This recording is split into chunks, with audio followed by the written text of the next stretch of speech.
have shown a multiplier of the two signals which we have taken as input from over here. So in channel 1 we have 1 kilohertz 1 VPP signal, and in channel 2 we have 10 kilohertz 2 VPP signal which we have taken as input in X1 and Y1 over here respectively. And we have taken a power supply of 10 volts into the circuit.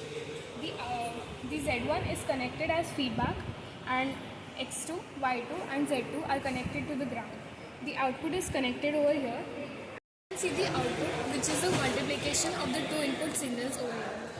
In the FFT, we can see that we can observe peaks at two frequencies. One of them, the lower one, is at 9 kilohertz, and the upper frequency is at 11 kilohertz. So the two frequencies that we see is the addition and subtraction of the input frequencies. Hello, I am Goraksh, and this is the multiplier circuit. These are the two frequencies that are being input, 1 kilohertz and 10 kilohertz. This is the differentiator circuit that also acts as a high pass filter. As you can see here, in the output, we can see F1 minus F2 and F1 plus F2. F1 minus F2 is clearly 9 kilohertz as seen here. F1 plus F2 is 11 kilohertz as seen here. The amplitude of the F1 minus F2 is lower as the differential circuit acts as a high pass filter. Hence, the lower frequencies are attenuated.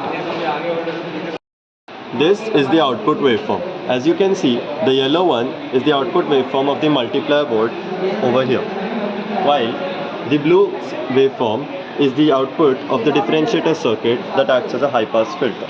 As you can see, the blue waveform and the yellow waveforms have a bit of phase difference between them. This is due to the delay that is caused by the differentiator circuit. After implementing the analog multiplier, the output of the analog multiplier is taken as input to this high pass filter, that is differentiator op-amp. The output of the differentiator op-amp is the filtered output of the analog multiplier. The inputs we have taken are 12 kilohertz and 11 kilohertz.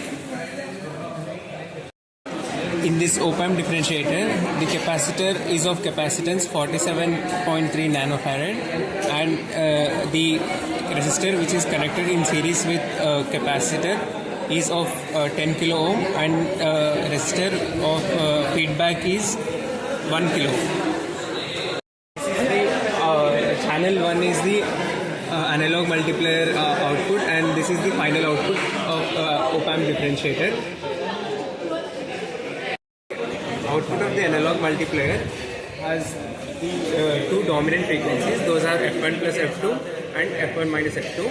In our case, the F1 plus F2 is 23 kilohertz and F1 minus F2 is 1 kilohertz. The FFT of our analog multiplier output can be seen here. These are the two dominant frequencies. This will be the 23 kilohertz and this is the 1 kilohertz. Frequency of our high pass filter, the op-amp differentiator, is around 3.3 kilohertz. So when the analog multiplier output is passed through this differentiator, the F1 minus F2, that is 1 kilohertz, is filtered out, and it only passes, allows the 23 kilohertz frequency. The FFT of the final output, that is the output of the differentiator op-amp, can be seen here. We can see that F1 minus F2 is attenuated and only one peak is visible.